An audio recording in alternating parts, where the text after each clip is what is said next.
दिल्ली के chief minister हैं वो कहते हैं, वो सवाल उठा रहे हैं। उन्होंने कहा कि ये जो अंधाधुंध लोग आएंगे, बीजेपी उन्हें नागरिकता देगी, उससे थेफ्ट, रॉबरीज, रेप बढ़ जाएगा। दिल्ली के मुख्यमंत्री अपने भ्रष्टाचार के उजागर होने से अपना आपा खो बैठे हैं। आपके घर के पास मैं पूछना चाहता हूं देश के लोगों से, अगर आपके घर के पास पाकिस्तानी आके झुग्गी लगा के बैठ गए, आप पसंद करोगे? पता नहीं वो कौन लोग हैं, क्या हैं। सारी कानून व्यवस्था चरमरा जाएगी, चोरियां, डकैतियां, बलात्कार बढ़ेंगे हमारे देश के अंदर। उनको मालूम नहीं है कि ये सारे लोग आ चुके हैं, आज भारत में ही रह रहे हैं, और इतनी ही चिंता है तो वो क्यों बांग्लादेशी घुसपैठियों की बात नहीं करते हैं, रोहिंग्यास का विरोध क्यों नहीं करते हैं? क्योंकि वो वोट बैंक की पॉलिटिक्स कर रहे हैं। सिर्फ जो हिंदू शरणार्थी आए हैं, जो बौद्ध शरणार्थी आए, जो जैन, पारसी और क्रिश्चियन शरणार्थी, इसी का विरोध कर रहे हैं। वो पार्टीशन के बैकग्राउंड को भूल गई हैं। शायद उनको जो निराश्रित आए थे, जो रेफ्यूजीज आए थे, इनके परिवार के साथ एक चाय पीनी चाहिए।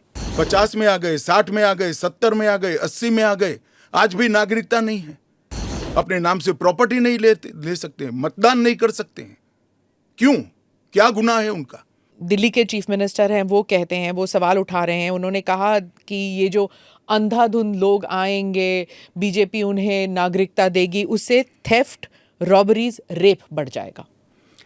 दिल्ली के मुख्यमंत्री अपने भ्रष्टाचार के उजागर होने से अपना आपा खो बैठे हैं।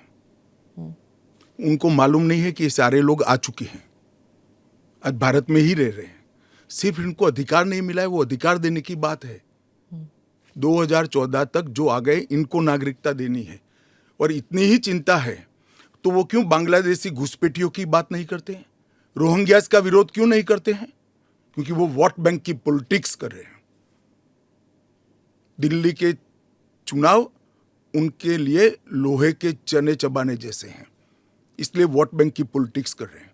नौकरी का कहां सवाल है? वो ऑलरेडी यहां है। और बांग्लादेशी नौकरी का अधिकार नहीं मार रहे हैं क्या? रोहिंग्यास नहीं मार रहे हैं? इनके लिए तो आप कभी नहीं बोले भाई।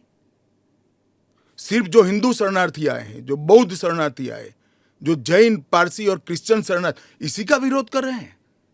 वो यही कह रहे हैं कि आप अपने नागरिकों को नौकरी नहीं दे पा रहे हैं और इनको आप स्मिता जी वो पार्टीशन के बैकग्राउंड को भूल गई हैं। शायद उनको जो निराश्रित आए थे, जो रेफ्यूजीज आए थे, इनके परिवार के साथ एक चाय पीनी चाहिए।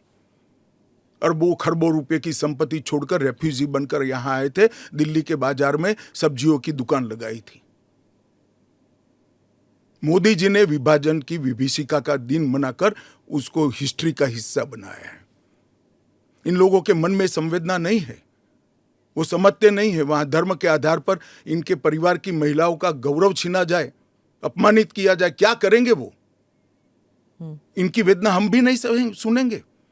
50 में आ गए, 60 में आ गए, 70 में आ गए, 80 में आ गए, आज भी नागरिकता नहीं है।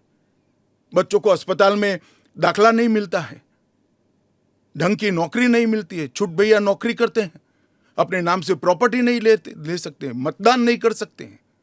क्यों? क्या गुनाह है उनका? विभाजन का फैसला उन्होंने नहीं किया था, कांग्रेस पार्टी ने किया था। और उस वक्त सब ने कहा था कि जो आएंगे उसको हम नागरिकता देंगे।